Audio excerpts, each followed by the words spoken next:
坐下再说啊。快坐。简儿啊，趁娘亲现在心情不错，快跟娘亲解释清楚怎么回事。哎呦，娘亲，怎么我走没几日，您的皮肤变得大不如前了啊？你看看，鱼尾纹都出来了。快把镜子给我拿过来。哼，有我在，还要什么镜子啊？看我不把您打扮得美美的。来，您先躺下。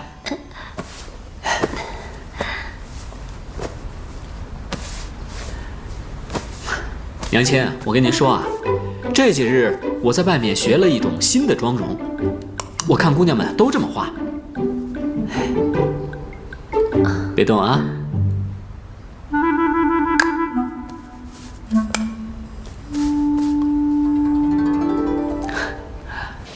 哎，妹妹，慢点，慢点，慢点，小心点，妹妹，摔着妹妹。登这台阶啊！台阶，妹妹，慢点，慢点，慢点，慢点。我的我们，冉冉，妹妹，哎，妹妹，冉冉，别跑了，妹妹，我的乖乖，我的宝贝儿。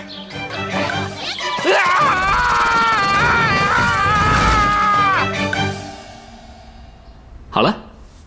好点了没？非常好。哎，娘亲，您不知道，妹妹现在越长大越没个姑娘样了，整天就大呼小叫的，我这个当哥哥的可没办法管。不过娘亲，您可得一定给她做个好榜样。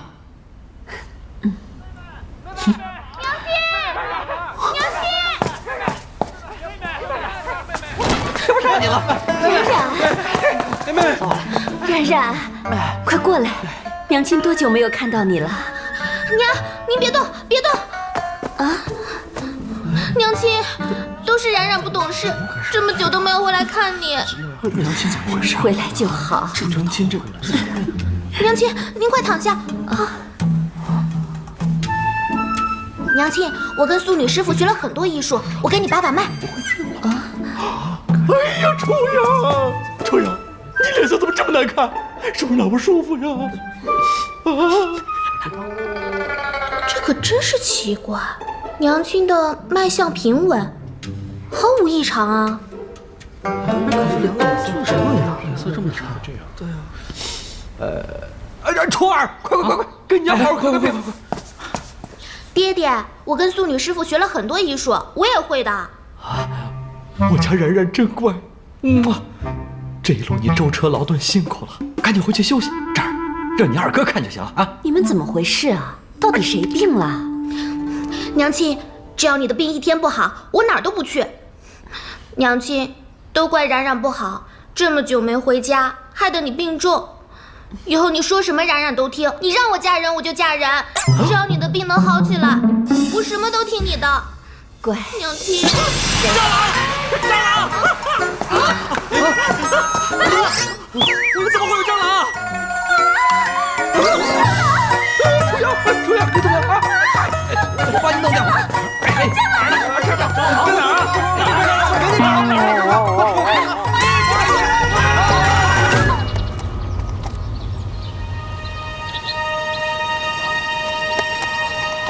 找！撤！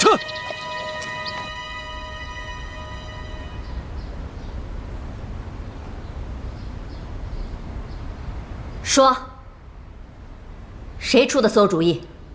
爹娘，主意是我出的，跟三哥七弟没有关系。不，娘，我是哥哥，是我出的主意。哎呀，娘，其实是我出的主意。老实说。娘亲，你别生气了。冉冉在太乙山不听话，哥哥们是为了我好才这么说的，不是哥哥的错，是冉冉的错。哎呦，妹妹，还愣着干什么呀？你怎么这么懂事啊？来，亲一个。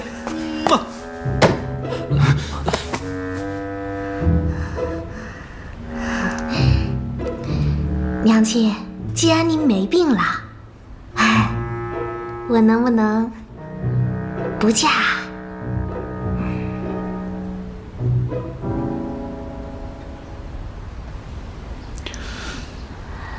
冉冉，娘亲养育你这18年来，没有尽到一个母亲的责任，还让你受了那么多苦，所以这些年娘就希望你能嫁个好人家，也可以弥补你这些年受的苦啊。娘亲，秦家二公子为人忠厚，一表人才，相信他可以给你带来幸福的。可是娘亲，我想多陪陪爹爹，娘亲不想那么快嫁。冉冉，你要听话，这门亲事是皇上下的懿旨，怎敢违抗？你如果不答应这门婚事，就要嫁到边疆，你选哪一个？我哪个都不选，我就选娘亲、爹爹、哥哥们还有表姐。好了，我的乖女儿，事已至此，恐怕也别无他法。娘亲，娘亲。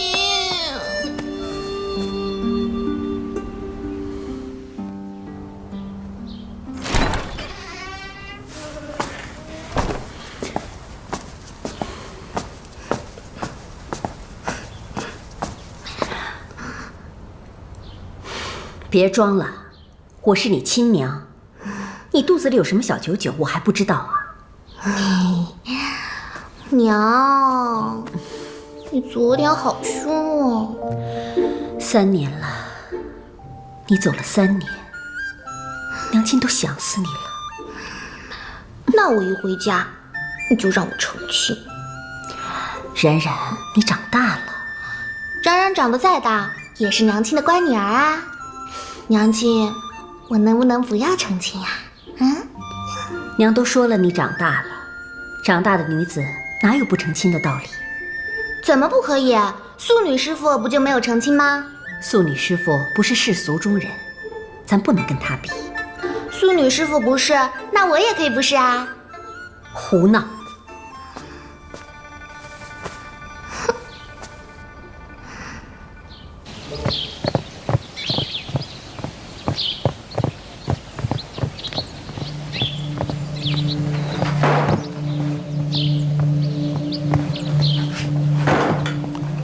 少主，都已经准备好了。明日把这些东西全部给我抬去苏府，我要上门提亲。禀告少主，苏府千金苏冉冉，听闻已经许给了护国将军的2公子了呀。我知道。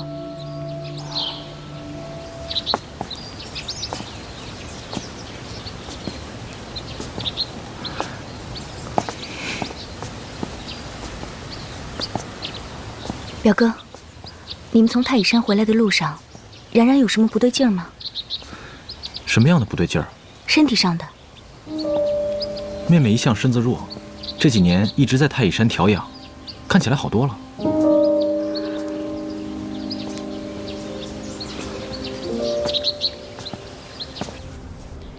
冉冉，你跟娘说，你身上的残毒还有没有复发？回答我。最近都没有。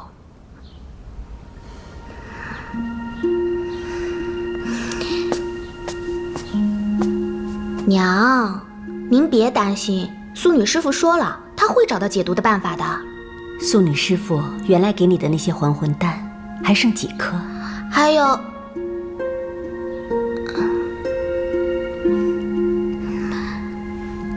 最后1颗。冉冉，你这叫娘怎么不担心呢？哎呀，娘，要不你再把我送回一仙谷呗？这样一来，1我不用嫁人，2有素女师傅在，我的毒完全没有问题啊。你身上的毒都是为娘的错。18年前，赤水红颜为了寻找下一副新嫔，将我抓走，想带去月灵洞。那个时候，我已经怀了你快9个月了。为了救你，你爹联合朝廷和武林中人，捉拿于他。找，继续找！散开，走，快，好，快，快！这边。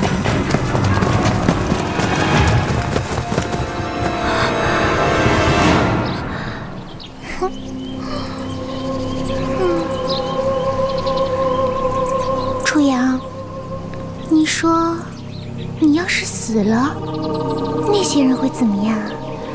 你杀了那么多无辜的女人，你不是不报，是时候未到。时候未到，是谁跟你说时候未到的？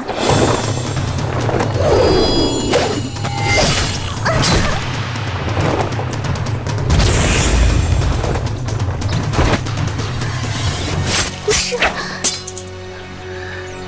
你来了。不要再执迷不悟了。你是为了救他。是你吗，无赦？是我。我就知道。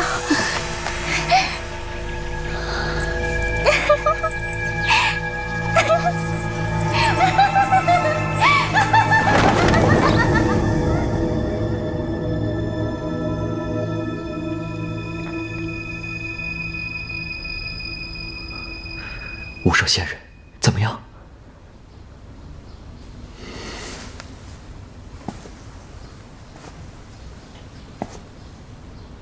毒气已深入骨髓，回天乏力。无赦仙人，看在你和初阳相识一场的份上，求求你一定救救他呀！对不起，我也无能为力。快去找个产婆过来吧，兴许能保住腹中胎儿。坚持一下，阿公主，坚持一下！哎呀，有点力，使劲！哎呀，好了好了，生出来了。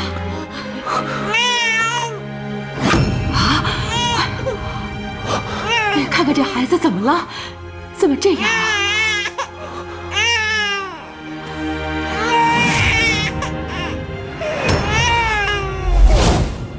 娘，为什么这个世界上会有这么多的恩恩怨怨啊？你跟逝水红颜无冤无仇，他为什么要抓你？他又为什么要杀掉那么多无辜的人呢？冉冉，爹爹，逝水红颜是前朝的后裔，对本朝一直怀有大恨。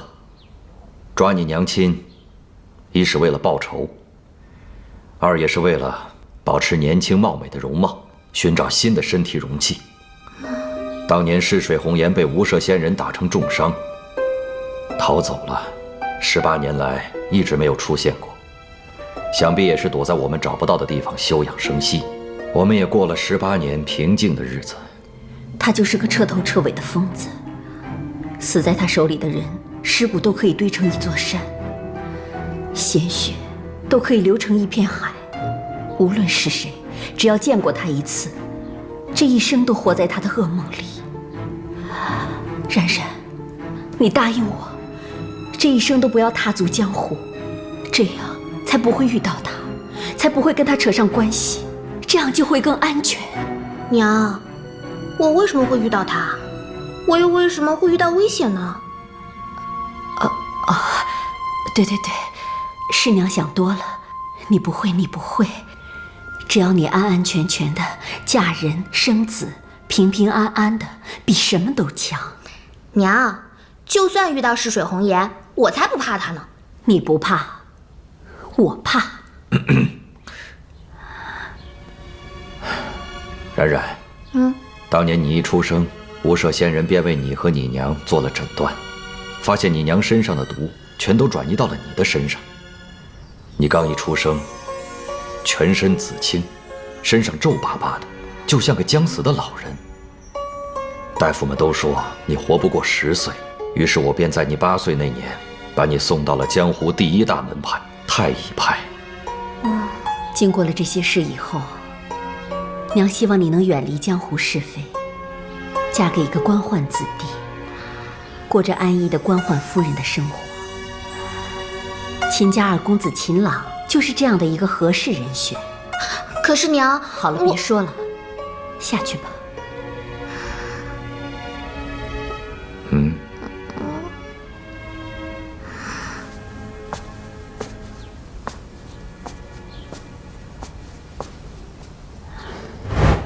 这个孩子我必须带走。为什么？这孩子身上的毒，是逝水红颜传承的一部分。倘若他能安然长大成人，必定会像当初的逝水红颜一样，魔性骤起，危害无力。把他交给我。不！你要干什么，无声？你要是敢动我女儿一根汗毛，我就算不惜一切代价，也一定让你后悔。初阳，我知道你不是那样的人。那是以前，我为了我可怜的女儿，做什么我都愿意。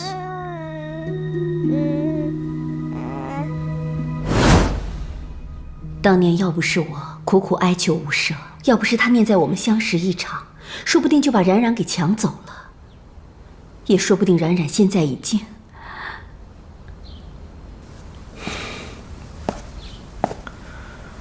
冉冉跟逝水红颜传承的关系，还有谁知道？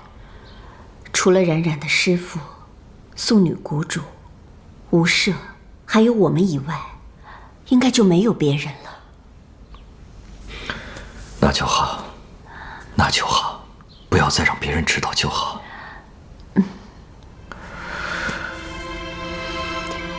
都过去了，没事了。假的呀，这不挺好了？可以，多想想呀。是，妹妹这么大，咱们在一起这么久，我早就说过，这婚根本就不能结。哎，四哥，你别站着说话不腰疼。要是你怎么办？我，哼，会这个秦朗，练练他。行了，老四，哪有你想的那么简单？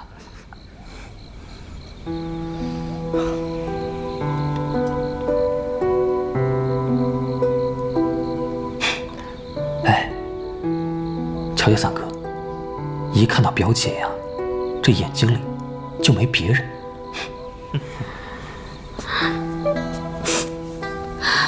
冉冉，你跟秦家二公子的婚事，不是舅舅舅母的初衷，可是现在形势比人强，只要你回来，咱们大家一起想办法。是，哥哥们可以想办法，给你想办法，一起合作。没有其他办法。娘，你若不嫁秦朗，就只能去和亲了。恭喜戴公主。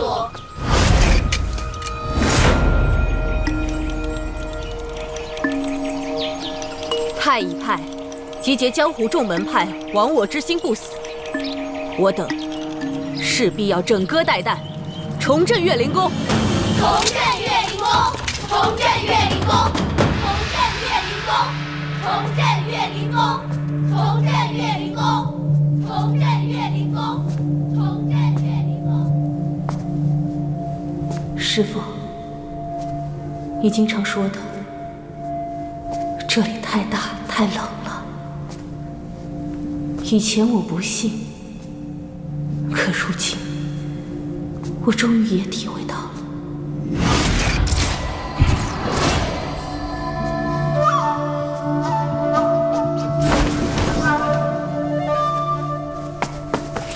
报，属下办事不力，目前没有任何诱护法的线索。下去，继续查。是。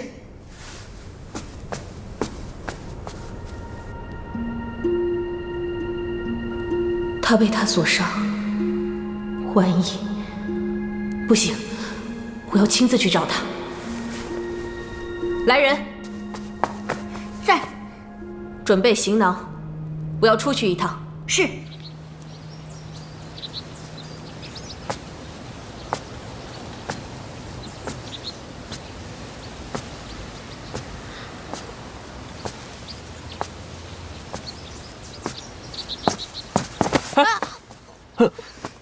妹妹，怎么了？妹妹，怎么哭了？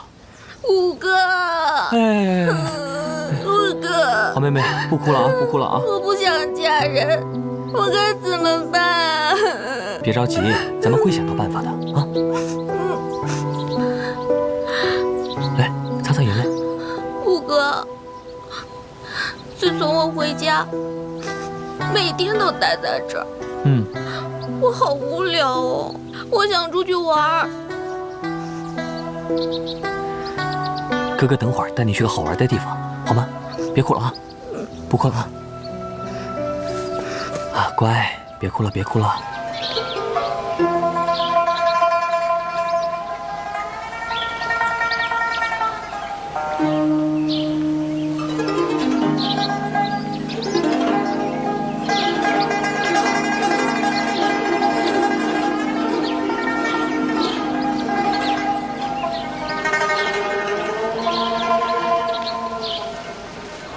短短几天，发生这么多事情，应接不暇呀。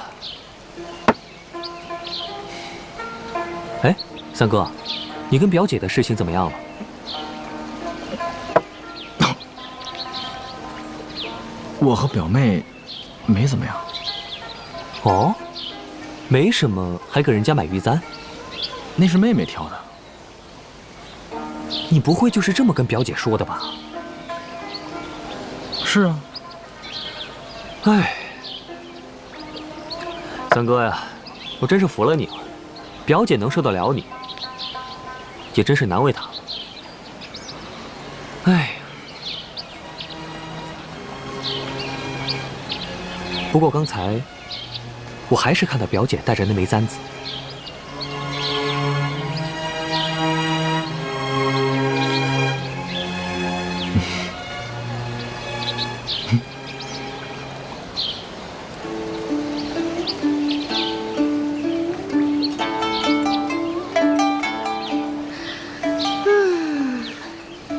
没想到京城还是这么美，五哥真好，还特意带我们来玩。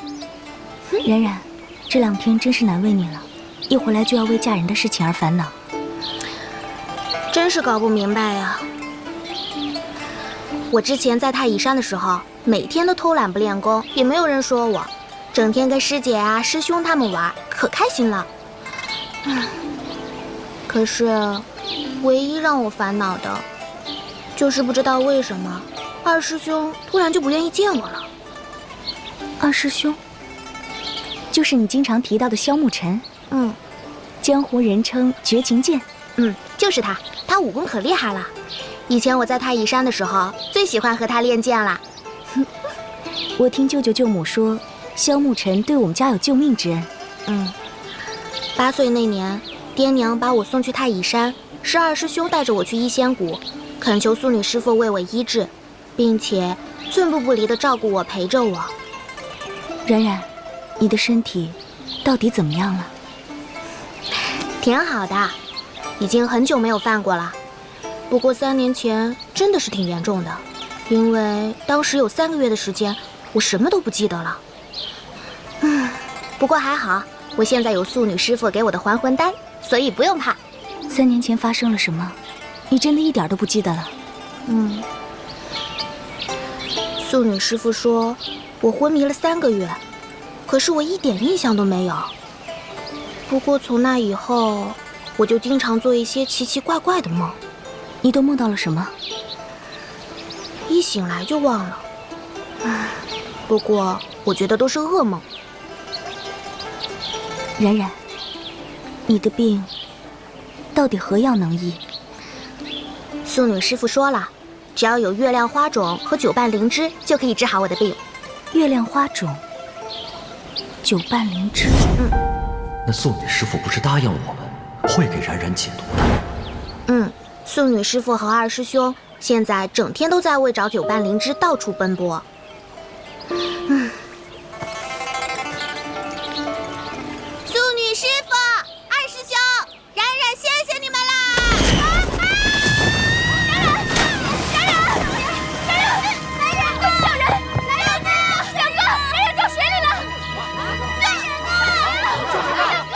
妹妹，走。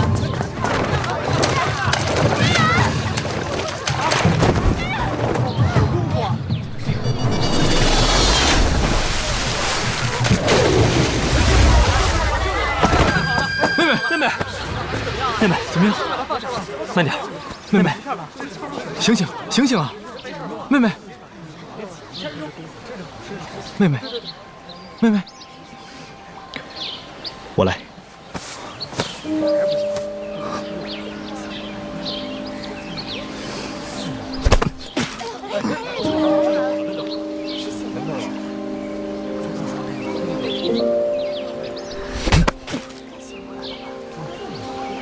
还没醒？醒了，妹妹，妹妹，怎么样？脉象正常。妹妹，妹妹，妹妹，冉冉，你没事吧？快回家找二哥。走。多亏公子出手相救，在此谢过。公子请尽快换下湿衣，保重身体。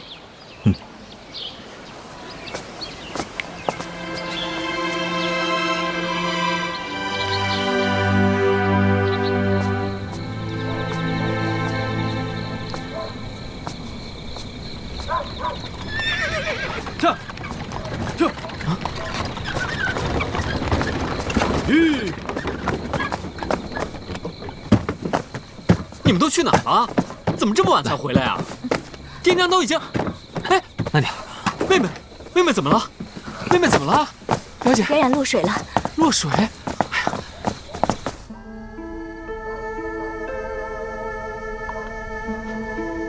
冉冉，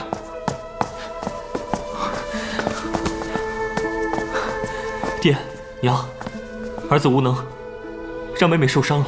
出什么事了？舅舅舅母，我和冉冉坐在船上聊天，结果冉冉没坐稳，掉进河里了，没拉住她，都是我的错。天儿和你没关系，无需自责。两个大男人在哪儿，连自己的妹妹都保护不好。初儿，冉冉怎么样？掉进河里，呛了水，没有什么大碍，只是有些发烧，受了一些风寒。从今天开始，谁也不许带她出去。你们给我轮流看着她，好好看着。是。是。我知道了，舅母。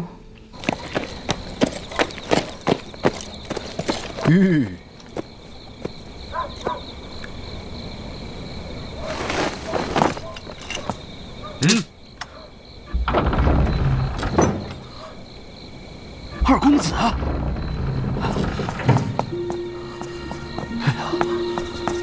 真的是二公子吗？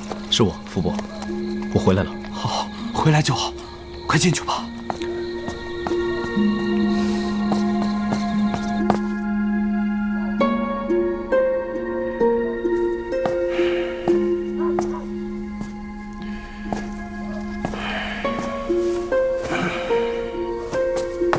老爷，二少爷回来了。让他进来。是。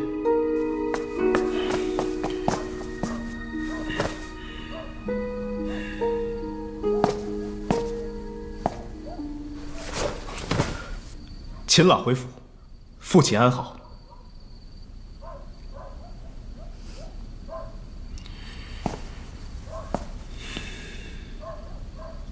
起来吧。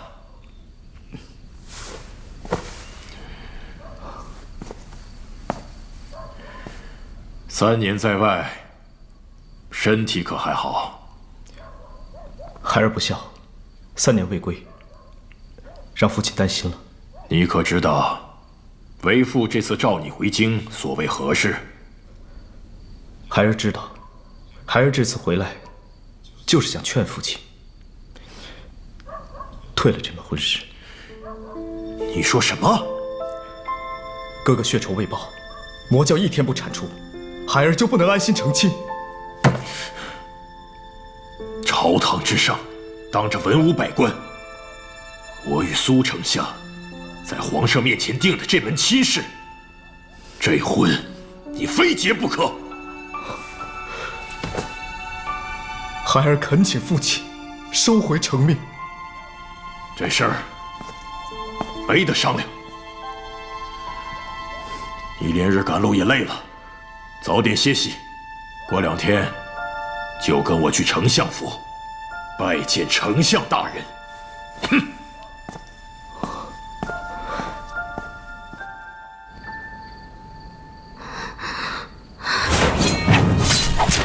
月影，月影，不许忘了我，不要忘了我。你是谁？不要。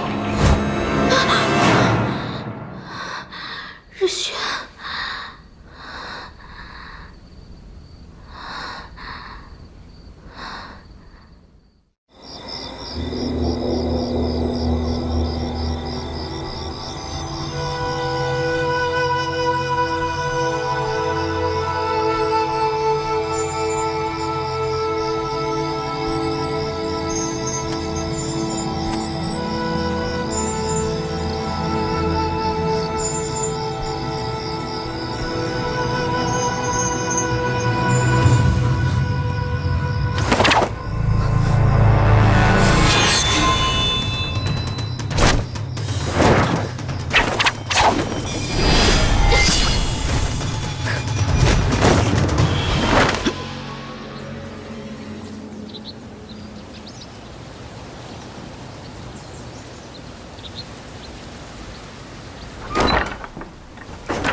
你这不孝子，3年不回家，一回来就想气死我呀！父亲，您听我说，我搜索边疆3年，已经追查到当年杀害哥哥的凶手，是魔教的诱护法日轩。魔教教徒神出鬼没，杀人如麻，手段惨绝人寰，更甚者还能操纵人的心智。3年你都没能抓住凶手，光凭你一人，怎么能把魔教一网打尽？孩儿恳请父亲再给我2年时间，我一定会手刃日轩。住口！不要再胡言乱语。为父不会再放你回边疆，让你终日陷入危险之中。父亲，来人呐，在，把他拖走。父亲，父亲。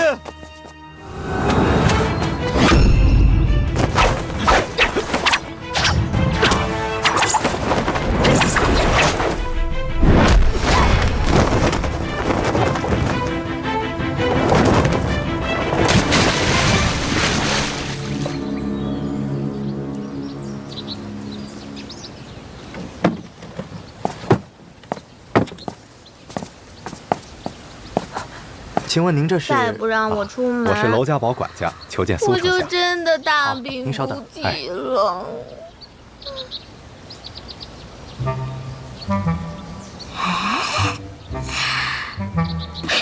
好机会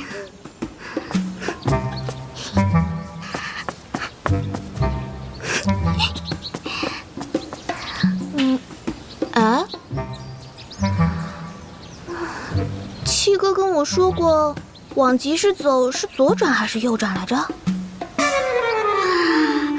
左转。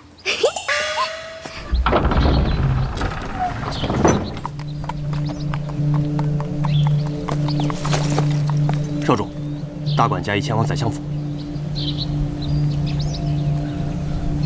知道了，让大管家先和他们周旋周旋，我出去转转。是。这。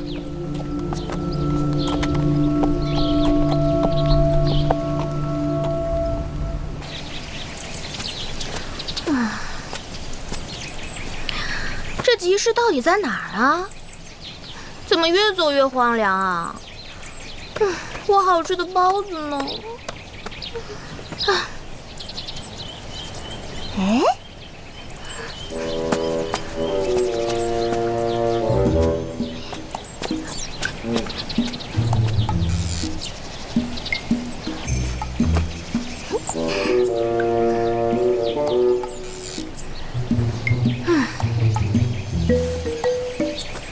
站住！啊？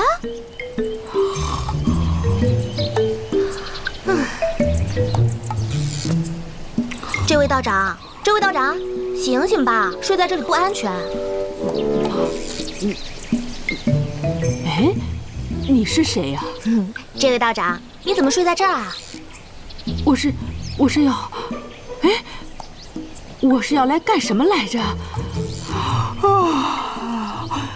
不想了，不想了，还是让我睡会儿吧。这位道长，别睡了，这荒郊野岭的，万一野兽出没怎么办啊？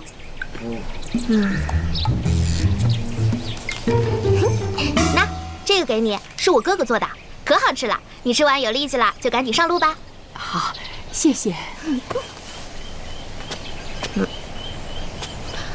不许再睡了。施主，有缘我们一定还会再见。慢走。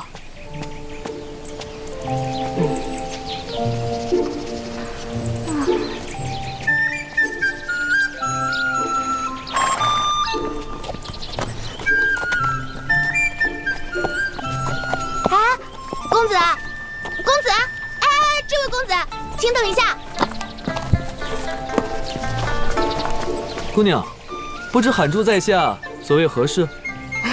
公子，请问京城怎么走啊？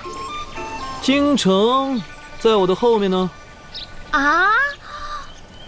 哎呦，不管了，不管了，想去集市吃个包子，怎么就跑到这儿来了？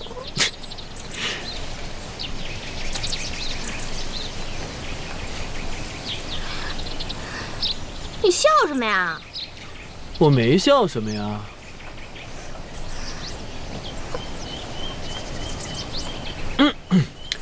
如果姑娘没有其他的事情的话，那在下就告辞了。啊，那个，姑娘还有什么吩咐啊？那个，公子，请问你去往何处啊？我去往京城。啊，那公子，你能不能，能不能，那个，公子，公子，能不能带我一程啊？不能。为什么？我的爱马呀，它腰不好，驮不了2个人。啊，这什么蹩脚的借口啊！我能有多沉啊？可我又不认识你，万一你要是个骗子，那可怎么办呢？我哪里像骗子了？再说了，你一个大男人，还怕我一个柔弱女子啊？而且，我好歹也算是个大家闺秀。大家闺秀子，大家闺秀就可以随便上男人的马吗？你好，这。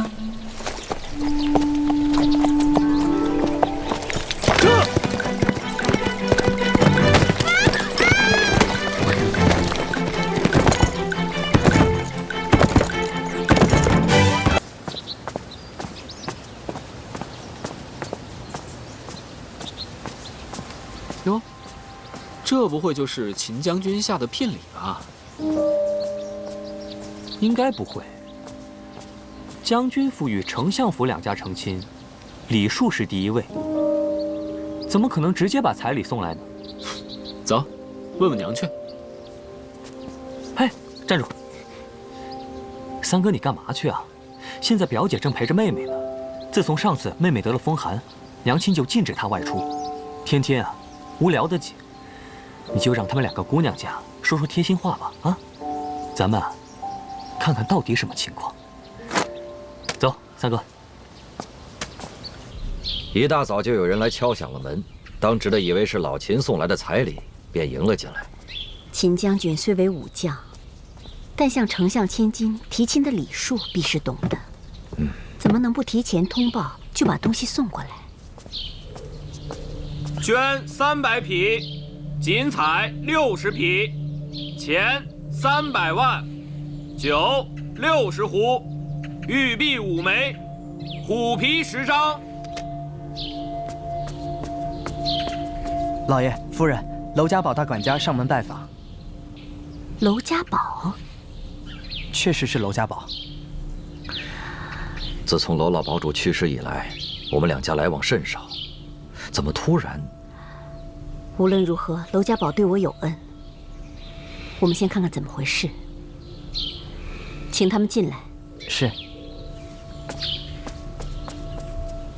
请。啊。小人特奉我家少堡主之命，前来拜见公主殿下、丞相大人。大管家今日前来，所谓何事啊？大人、夫人，我家少主近年来游历四方，近日刚刚回到京城，特派小人前来提亲。提亲？里边请。请。来人，看茶。是。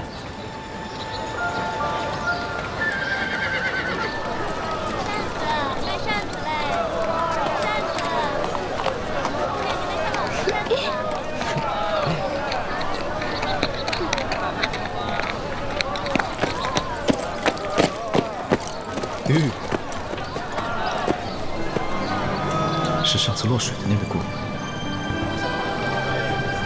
这个人，我是不是在哪儿见过？去。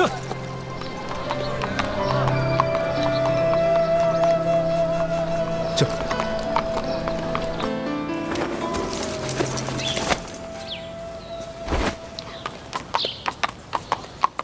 多谢公子。我一路把你送回家，还给你买包子吃，请救命恩人进屋喝口茶，这个要求不过分吧？什么救命恩人呐？你别夸大其词好不好？哎呀，原来丞相府都是一群忘恩负义的小人呢。什么小人呐？你说谁啊？恩人，小女子恳请你去府上喝杯茶，歇一歇。那就恭敬不如从命。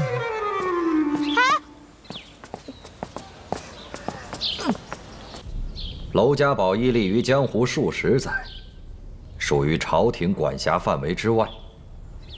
娄家号令一出，江湖上所有的人皆为娄家堡马首是瞻。当年魔教入侵我朝，也多亏娄家出手相救。正是，娄家堡对我有恩，初阳时刻铭记在心。大人、夫人，这都是娄家堡的责任，不足挂齿。大管家有所不知，我家冉冉已经许配人家，与护国将军二公子定了亲，所以，的确，我家小女儿已经许配给了将军之子，皇上亲口指婚，君无戏言，皇命不可违呀。喂，喝茶不是这个方向。喂，拜见少主。大人、夫人，请容我引荐我们娄家堡少主娄轩。拜见丞相大人、夫人。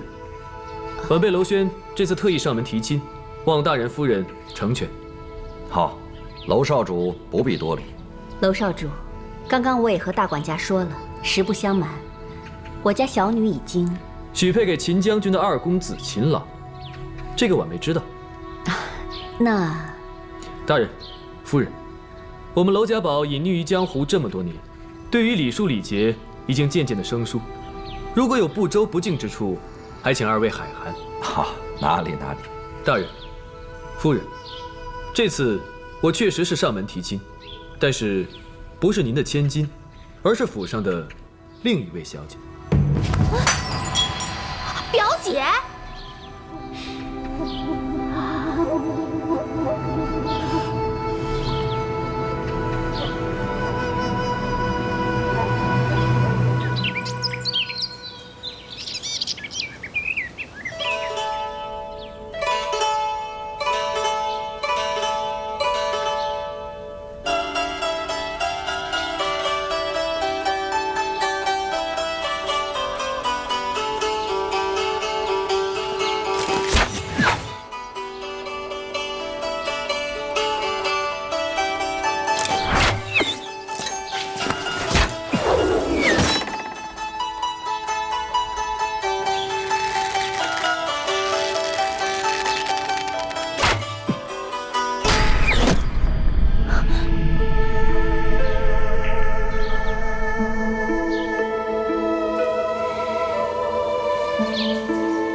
大师姐，喝茶。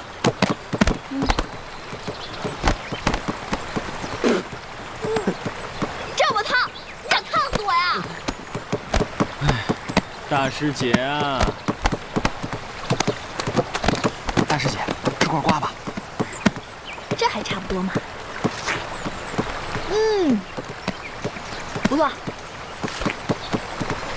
你们几个都给我好好洗啊！洗不干净就要洗1个月的衣服，听到没有？是啊，大师姐。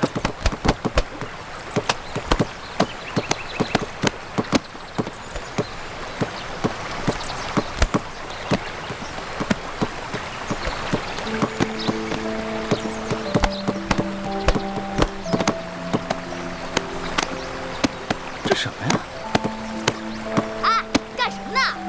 师姐，那上面飘下来一个腰带。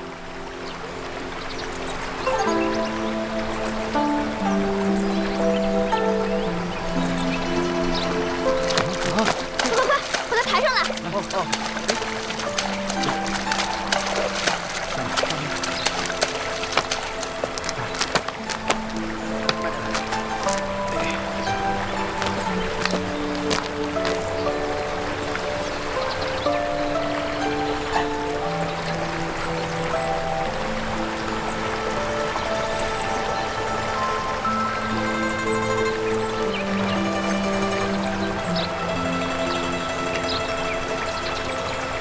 快，把它抬回去！抬哪儿去？抬山上去吗？来不及了，去后山小屋。哎，好，来，快！走。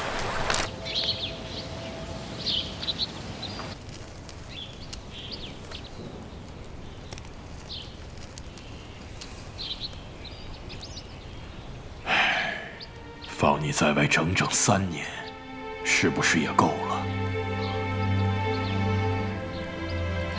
你还在怪爹3年前没有派你去镇守边疆，害得你哥哥被魔教所杀。孩儿不敢。你娘死得早，你哥哥作为将门之后，远赴边疆报效国家，谁知现在咱们秦家只有你一人可以继承武将之职了。爹老了，你也该回来当家了。爹，魔教盘踞西域几10年，多次犯我边疆，哥哥又惨遭魔教杀害，一日不平魔教，孩儿一日心不安。魔教教徒众多，声势浩大，皇上对讨伐魔教一事也非常重视。这次召你回京，也不是让你就此罢手，咱们还可以从长计议。只是你早已到了适婚的年龄，该为咱们秦家添丁了。爹，苏丞相是朝廷重臣，宅心仁厚，与咱们家又是世交。苏家小姐是苏丞相和初阳公主的掌上明珠，性格活泼，家教又好，是万里挑一的大家闺秀啊！爹的身体已经大不如从前了，你的终身大事一直是爹的心病啊！你考虑考虑吧。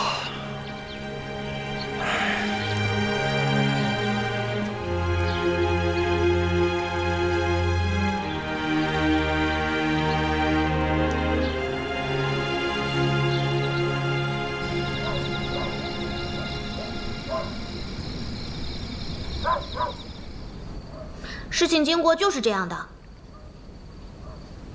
就这样？就这样。你是说你在京外的荒郊野岭遇到一个人，求他带你回家，结果这个人正巧是今天上门给表姐提亲的娄家堡少堡主？有这么巧的事？绝对没有。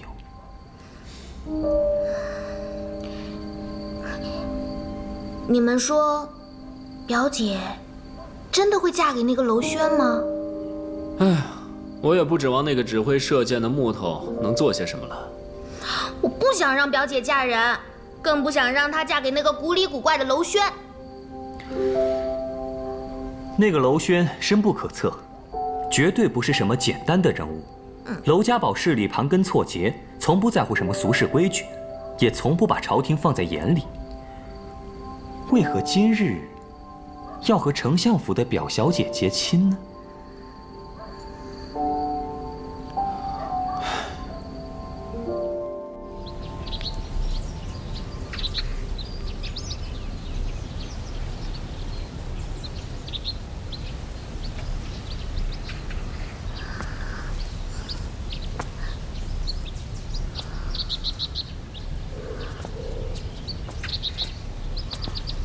娘亲又增派人手了。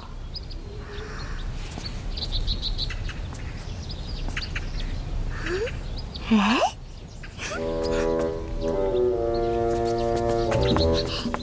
哎，小姐，那个，今天我有急事要出府一趟。小姐，夫人特意嘱咐过，小姐想要出门，我等必先禀告。不用去禀告娘亲啦，我真的只是出去转一转，马上就回来的。小姐，夫人有令，小姐您是大病刚好，不宜出门。什么大病啊？就是有点风寒嘛。请小姐回去。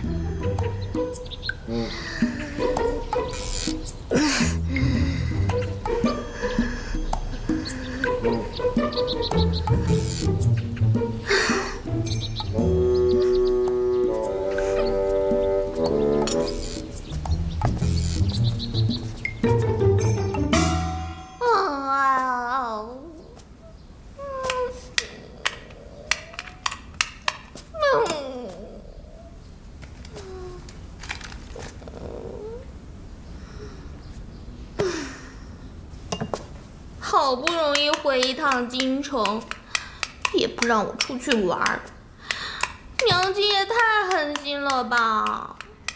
我给你生了9个哥哥，找他们去。哎，大哥，今天带我去刑房看看吧，我想看看大哥的威风。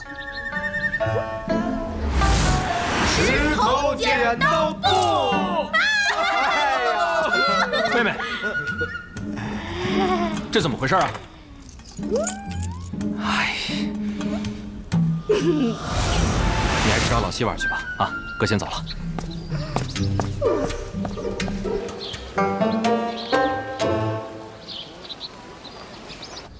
哎呀！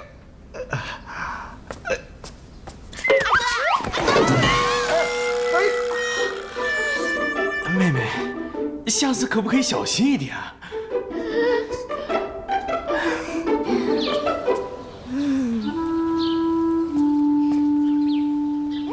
三哥，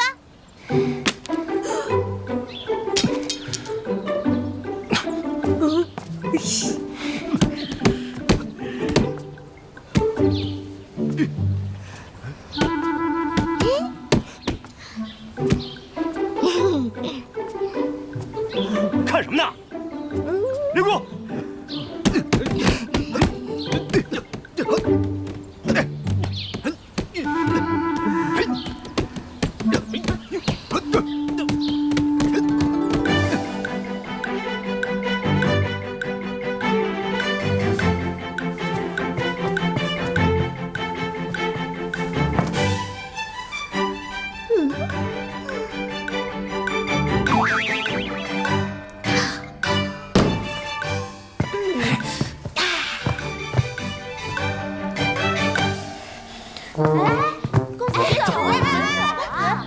子曰：“人不知而不愠，不亦君子乎？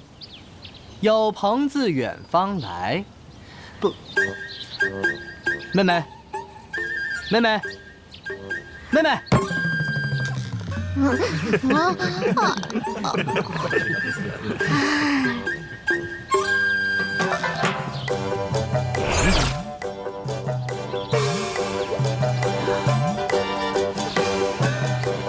妹妹啊，我可告诉你，和面不仅要注意节奏，而且啊，你还要注意力度，你知道吗？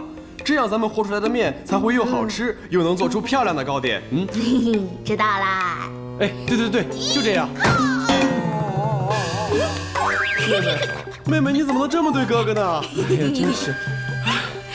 来。哎，你怎么还磨我呀你？来，我告诉你们，你们可千万别小看这一支小小的黛笔，在京城，黛色五花八门。什么带黑啊，带青啊，带蓝啊，带紫啊，那噱头够响够亮，可一抹到眉毛上，全都土得掉渣，哪像我苏简啊，我可是京城第一。哎，妹妹，来，七哥，妹妹，你来帮姐姐们描眉好不好啊？好啊。七哥，还是你最好，怕我无聊，一直陪着我。那怎么表示表示？妹妹真乖，来，你画这个姐姐。好。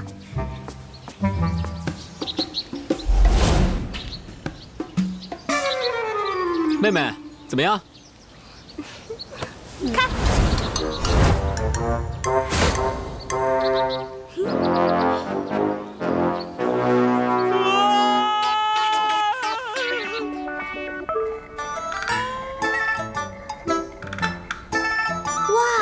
大哥，你这字写的可真好看。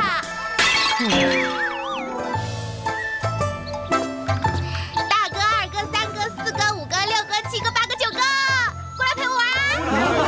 我还要看书。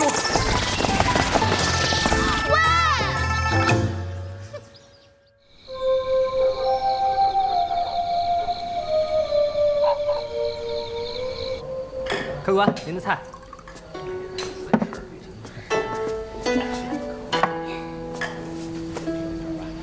这位爷，一个人吗？公子，让我们一起喝。哎呀，咱们一起喝吧。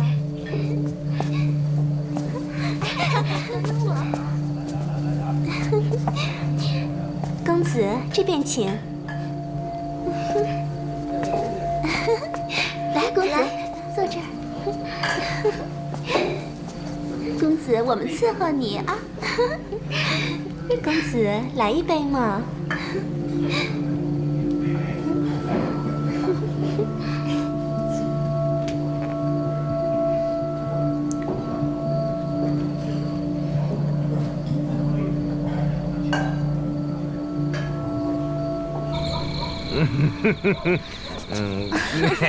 来嘛！哎呀，你小心点。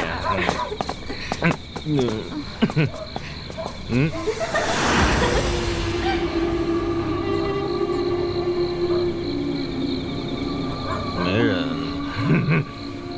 走。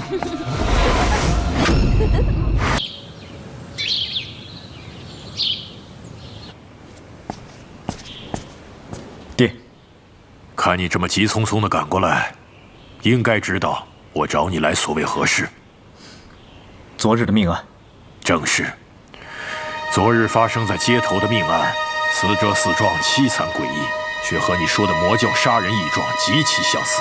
魔教中人信奉以血养人，吸血可以增强内力，还可以强身健体，也可以使人长保青春。